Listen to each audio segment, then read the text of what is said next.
Pag natikman mo to, sigurado ulit-ulitin mo sa pagluto.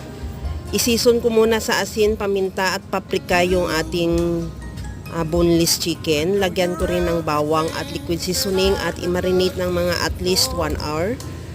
Gagawa na rin ako ng white sauce. Maglagay ng butter, tunawin. Lagyan ko rin ng harina. At maglagay na rin ako ng gatas o evaporated milk. Ihalo hanggang sa lumapot. Timplahan ko muna ng asin at paminta at ihalo at isit aside.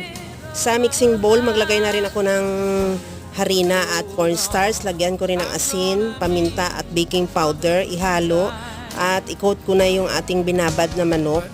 At saka i-coat lang na mabuti at itaptak yung excess na harina at saka natin prituhin.